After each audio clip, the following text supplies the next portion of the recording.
My name is Joshua Silva. I am a licensed commercial pilot and flight instructor. I have had a lifelong love of aviation and aerospace, and when growing up I even fancied myself an amateur astronomer. I would drag my family and friends, anybody I could, to every air show I could possibly find in Northern California. I was the only kid you knew, or anybody knew, that knew the various components on aircraft, spacecraft by heart. I absolutely loved anything to do with flying or space. But my love of aviation and aerospace never stopped. I continued studying, had an entire library full of aviation books of various military and civilian aircraft, military history, every aviation campaign and theater in almost any war. I studied religiously, and it was just out of pure passion. Later in life, many years later, I decided to become a pilot. As strange as it may sound, it hadn't occurred to me to become a pilot up to that point. I just simply loved aviation and aerospace, but I decided to become a pilot, and I began attending a prestigious flight academy in the Midwest and attending university at the same time, and to gain a degree in aeronautics and aerospace. Shortly thereafter, I began flying twin turboprop aircraft out of Northern California for several nonprofit organizations, and years after that I found myself flight instructing for various small flight schools, both in California and in Arizona, and then on to large academies that trained for the airlines and even some military flights. Shortly thereafter, I began flying regional business jets, and that's when the story of me finding the topic of flat Earth started. Could the Earth actually be flat? I began to see opinions and arguments that seemed logical, but I heard several arguments, which I now know were most likely disinformation, easily disprovable in the aviation world, but there were some that stuck with me. And so, myself being the way I am, I ran quickly, metaphorically, to my old textbook, and I opened my old textbooks, found them, unpacked them, cracked them all open, and even downloaded brand new copies in PDF form offline of all these books to make sure that nothing had been changed. I thought for certain that I knew exactly what compensation pilots are trained while flying to compensate for the spin or the rotation of the Earth, for instance. As far as falling around a globe, I assumed in my mind would be an aircraft's angle of attack, but upon more study I found that not to be true. The angle of attack being the angle between the aircraft's flight path and the relative wind, which is something that pilots are very familiar with,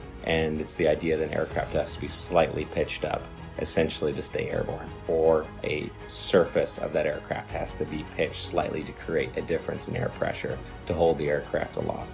And that is assumed, or was assumed at that time by myself and other pilots, to be the compensation one would make for falling around a globe while flying, period. But upon further research, I found that this was not the case, and it was not even mentioned anywhere. This compensation was not mentioned anywhere I could find in any resource that I had gone to flight school with, and they were extensive. There were many, many books, especially as one progressed towards the commercial flying side, especially elective courses, especially if you're going to university as I was, studying aerospace, that you would assume, and I had assumed, that this was calculated for.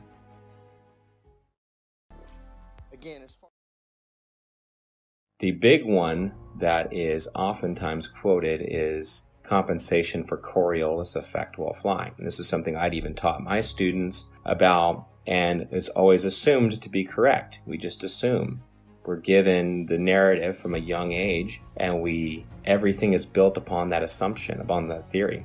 And so I thought I had the silver bullet. Coriolis effect. We always calculate for that. Well, as I began to look through the books and to look into the calculations given for Coriolis effect, the narrative began to fall apart even further.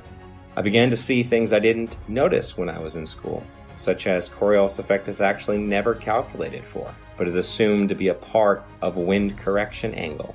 Wind correction angle is one of the many calculations pilots of all kinds make while flying to correct against winds in whatever volume or section of air they're flying through, which it could be from any direction, and you're flying through it, so you have to compensate a certain angle into that wind to hold a straight line. And then the big one is given after that. Well, GPS auto corrects for it. And that sent me down yet another path. GPS auto corrects for it. If it's a satellite-based system, how is it correcting for spin if it's also spinning over the same body? And why are there large gaps in GPS coverage over large oceanic bodies?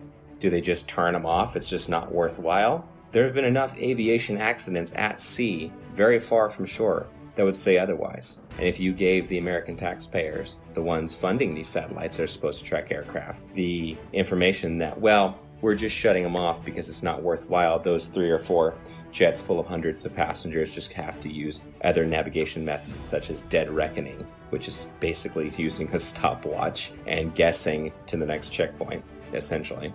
If you were to tell them that, they would be infuriated. So that could not be the case. Coverage was a problem. Even over large and non-densely populated areas, you would lose GPS coverage, even in jets at times. So this began to unravel the thread of satellites and satellite timing, and the fact that many reels of footage show these satellites being launched by balloon rather than by rockets. How the concept of these rockets doesn't even work to make it past the atmosphere, much less leave something in perfect geosynchronous orbit. I actually had the privilege of working a short time at a satellite manufacturing company in Northern California.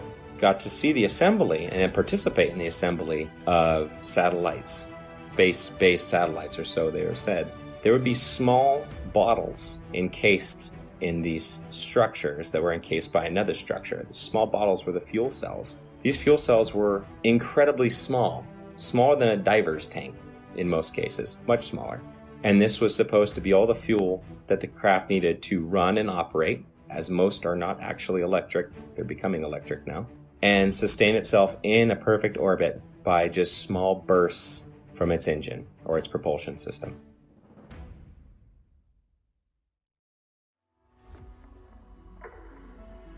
The narrative began to fall apart. I would continue studying and finding that what I fear to be true is reality, that we have been lied to about just about everything.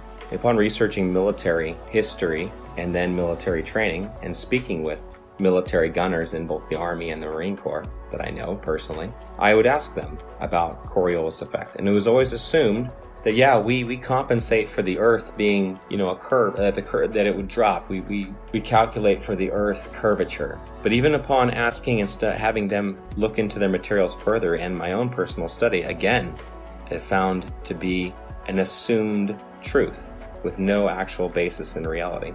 That they would calculate bullet fall based upon angular velocity, drop, friction, amongst other things. And curvature was supposed to be just corrected along with it, just like flying, wind correction angle corrected for Coriolis effect.